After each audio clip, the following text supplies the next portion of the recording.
By the way, you may or may not know this, but we've had the choir down front here for about 2 months now. They started the first Sunday in August, and they were going to just stay through the month of August, and then they agreed to stay one more month up here. So they've been here all the way through September. But after today, they will be going back up into the balcony, and we wanted you to have an idea of what it might be like if the church undertook a capital campaign, and if we renovated this chancel area, and if they were down here on a regular basis. Let me just ask you, have you enjoyed having them down front here?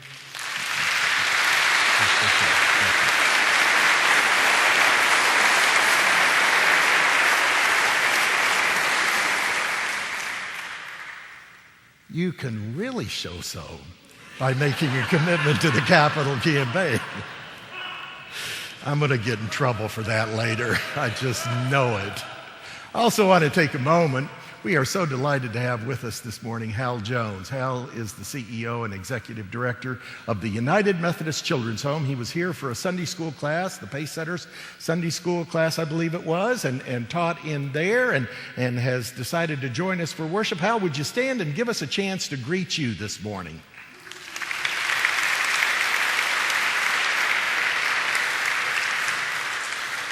Will you bow with me for just a moment of prayer? Our gracious and loving God, now may the words of my mouth and the meditation of our hearts together be acceptable to you, O Lord, our strength and our everlasting Redeemer. Amen. Well, as you know, school has been back in session now for 5, 6, 7 weeks maybe, long enough to get beyond the initial excitement of getting back into school, and now we're sort of into the routine of things. And I don't know if you've ever noticed this before. I've noticed it. I've never actually taken a survey on it, but I've sort of noticed that most students who are in school have at least one subject that they do not like. Have you ever noticed that? Maybe it's math or science or social studies or phys ed or something like that, but almost every student has at least one subject that seems to fall below what you might call the likable level. In fact, just for fun, let's do a little bit of an informal survey this morning. How many of you, when you were in school, had at least one subject that you did not like? Yeah, that's pretty much everybody. How many of you didn't like any subject when you were in school? For me, my subject was English. I actually enjoyed most of the other subjects, math, science, social studies, but English, not so much. Truth is, I was just bad at it. I mean, that's the word. I was bad at it. In fact, this happened, true story. 2 weeks before I was to graduate from high school, my high school English teacher came to me and she said, Dan, by all rights, I ought to flunk you, which meant I wouldn't graduate. By all rights, I ought to flunk you, but I'm not going to do that. I'm going to pass you because truthfully, I don't want you in my class again next year.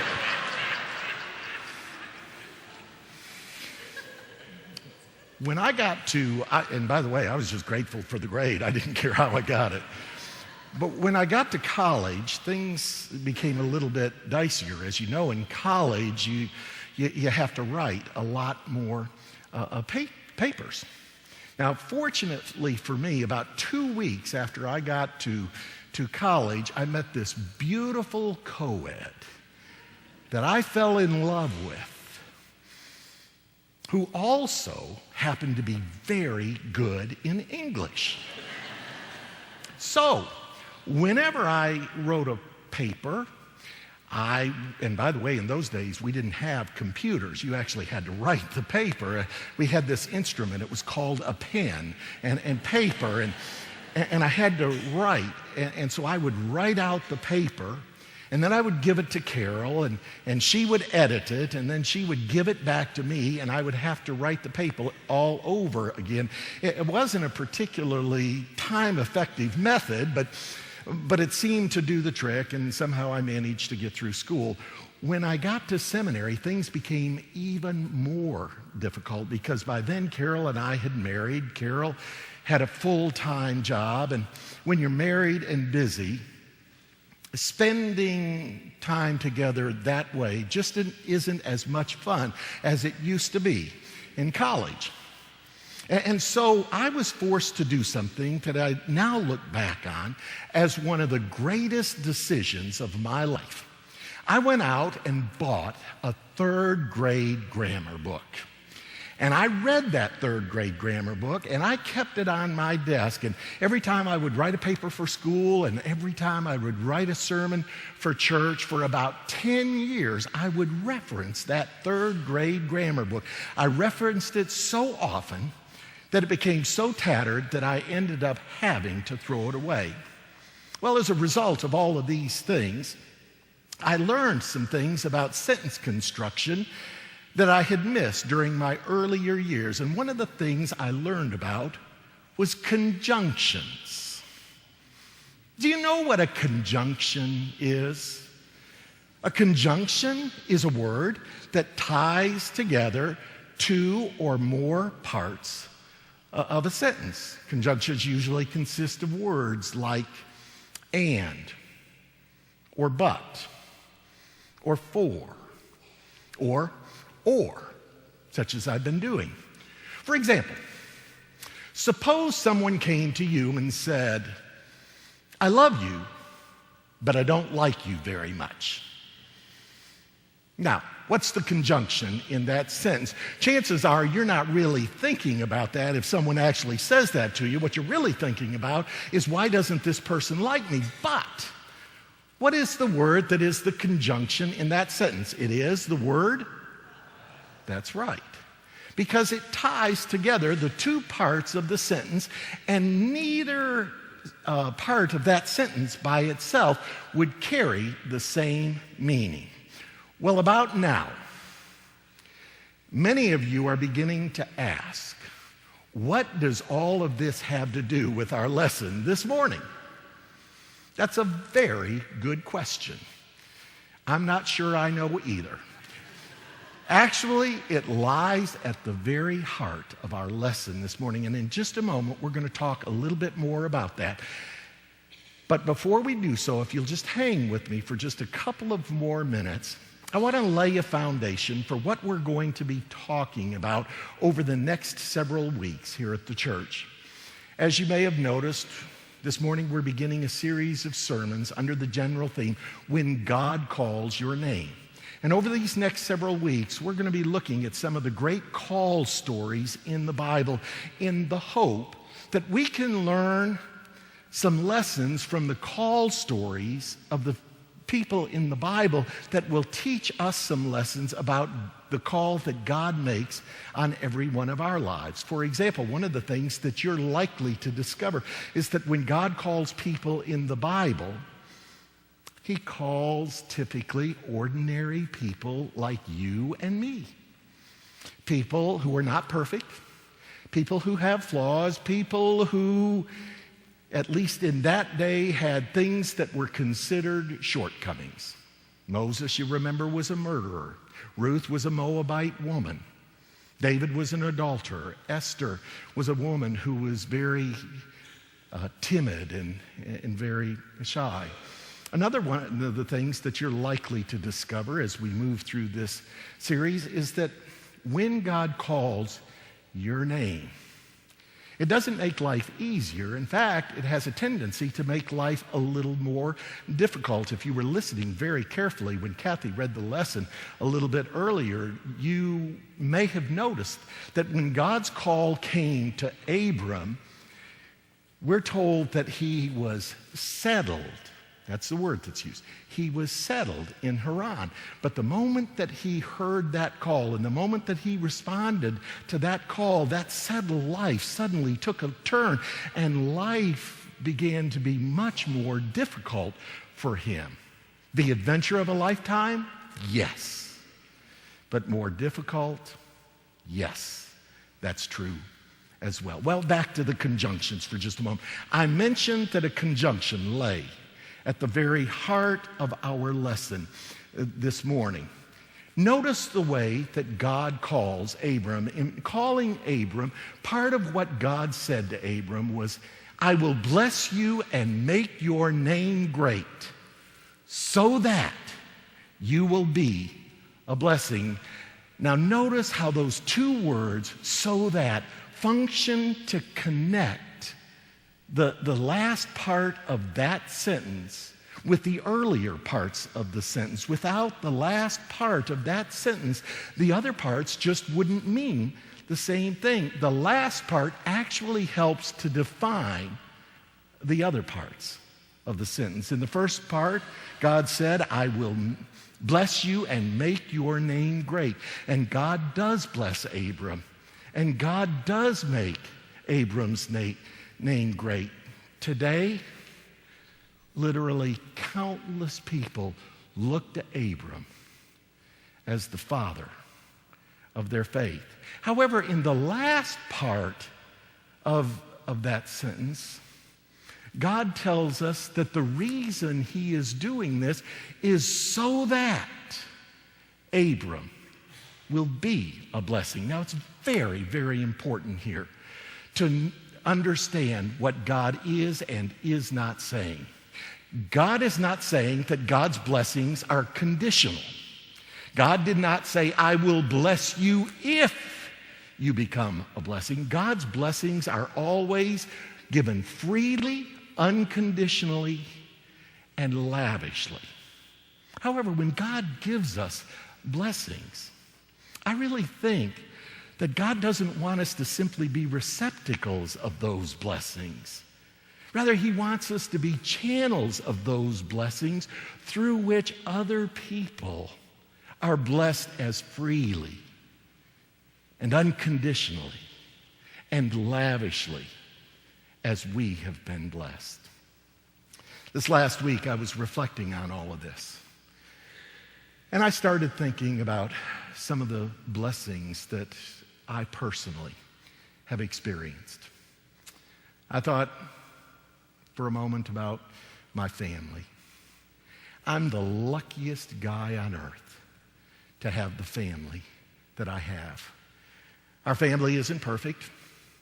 Our family is just as dysfunctional as most of your families.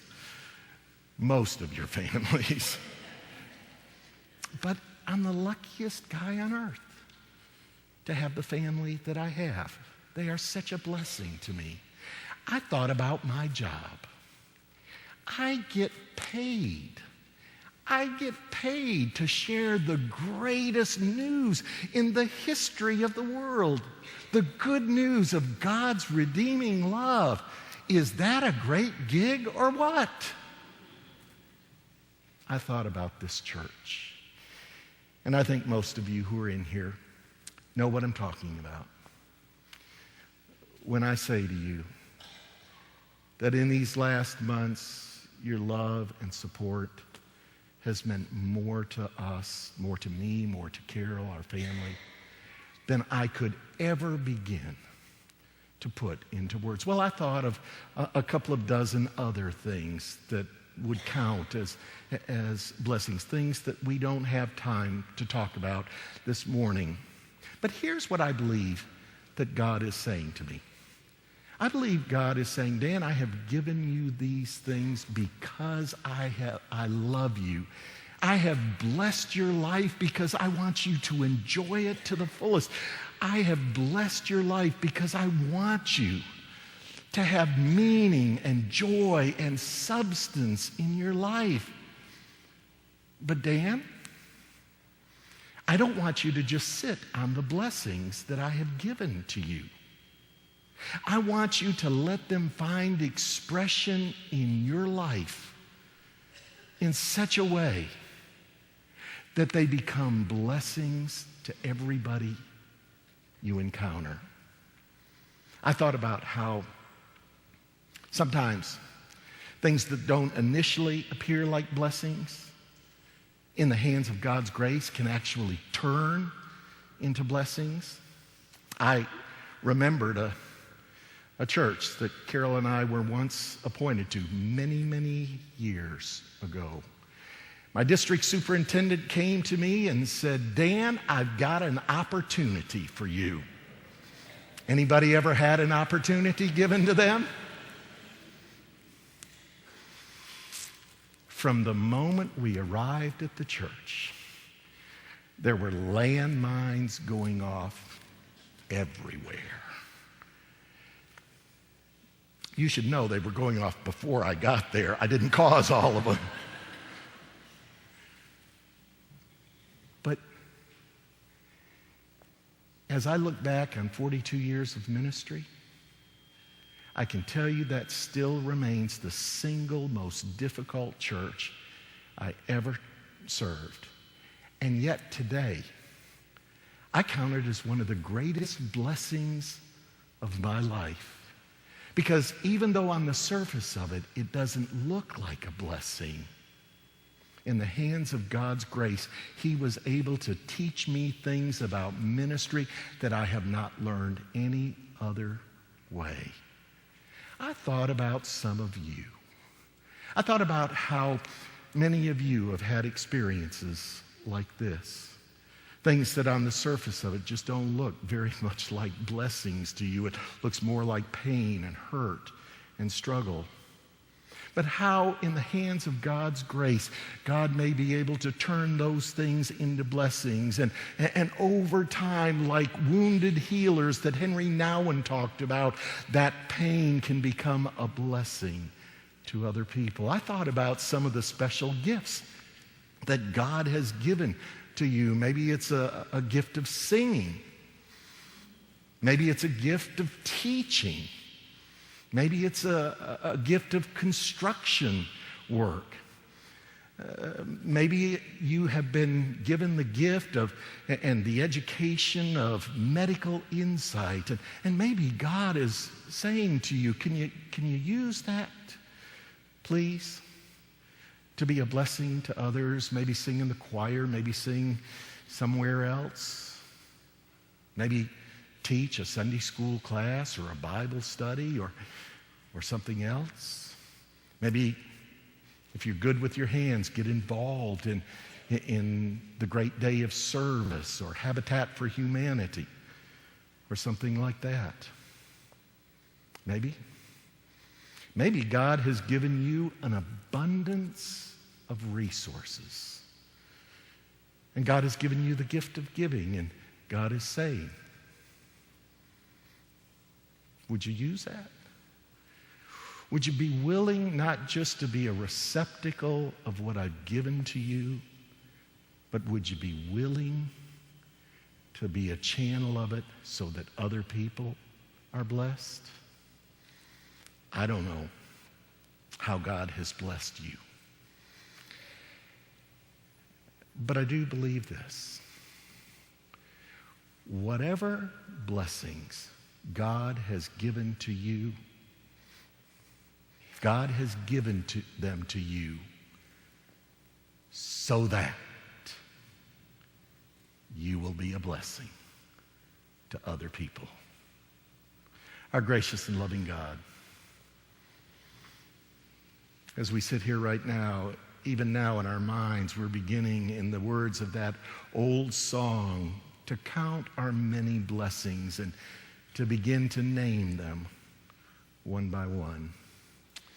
Oh God, help us to be channels of those blessings that others might be blessed. In the name of Christ we pray, amen.